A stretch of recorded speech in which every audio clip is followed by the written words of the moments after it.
অনুরাগী ধারাবাহিকের আজকের পর্বে দেখা যায় সোনার রিপোর্টটা হাতে নিয়ে ভাবতে থাকে। মা বলতো মেয়েরা যখন মা হতে যায় তখন অনেক লক্ষণ দেখা দেয় তাদের শরীরে। সত্যি কি সে মা হতে যাচ্ছে তাকে জানতেই হবে। এই বলে সোনা একটা প্রেগনেন্সি কিট নিয়ে টেস্ট করার জন্য ওয়াশরুমে যেতে যায়। তবে কুন্তলা কুমার এবং রুডি সোনাকে আটকে দেয়, সোনাকে ওয়াশরুমে যেতে দেয় না। সোনা তাদের ব্যবহারে যথেষ্ট অবাক হয়। কুন্তলা কুমার সোনাকে বলে, সোনা তুমি কাল বাবার বাড়ি যাবে, তোমাকে তো রেডি হতে হবে যাতে কেউ বুঝতে না পারে যে তোমার সাথে কি হচ্ছে। আর তুমি ও বাড়িতে গিয়ে সবাই যখন ব্যস্ত থাকবে তখন আমার নামে ও বাড়িটা করে নিয়ে আসবে, দলিলে একটা সই করে নিয়ে আসবে। সোনা ভাবতে থাকে মা তাকে বলেছিল রুডিদের বাড়িতে না যেতে, আর সে গিয়ে ভুল করেছে, ফাঁদে পড়েছে। সোনা চোখের জল ফেলে। অপরদিকে রুডি খুব খুশি হয়।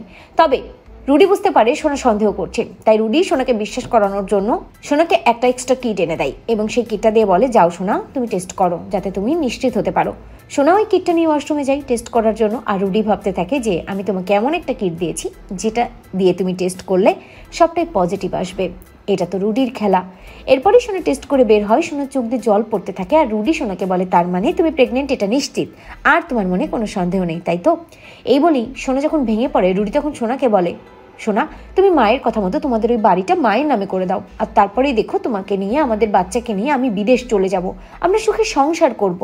ঠিক সেই সময় কুন্তলা কুমার দরজায় এসে দাঁড়ায় এবং রুডির নাটক দেখে নিজেই মুগ্ধ হয়ে যায়। অপরদিকে সোনা অবাক হয়ে যায় রুডির কথা শুনে। কোনটা রুডির সত্যি কোনটা মিথ্যে সোনা কিছুই বুঝতে পারে না। অন্যদিকে সূর্য ওই মেডিকেল স্টোরের রুগীটাকে সুস্থ করে তোলে আর ওখানকার ডক্টর সূর্যকে বলে, স্যার আপনি এখানে হার্টের পেশেন্টগুলো দেখবেন আর আমি অন্যান্য পেশেন্ট দেখব, আমরা দুজন মিলে এই মেডিকেল স্টোরটা চালাবো, আপনি আমাকে এই সুযোগটুকু দিন স্যার। দীপা খুব খুশি হয় সূর্য ডাক্তারি করার সুযোগ পেয়েছে এটা ভেবে। সূর্য করতে চায় না, কিন্তু দীপা সূর্যকে অনুরোধ করে। তবে দীপা অভিমান করে ওখান থেকে বেরিয়ে যায় আর সূর্য দীপার মান ভাঙানোর চেষ্টা করে। সূর্য দীপার কাছে ক্ষমা চাই, বাড়িতে তাকে অনেকগুলো কথা বলেছে তার জন্য। দুজন মিলেই ভাগাভাগি করে সংসার চালাবে, এমনটাই দুজন দুজনকে প্রমিস করে। তো বন্ধুরা তোমরা এটাই চাও তো যে সোনাকে যেন ফাঁদ থেকে রক্ষা করতে পারে দীপা? কমেন্ট করে জানাতে ভুলো না।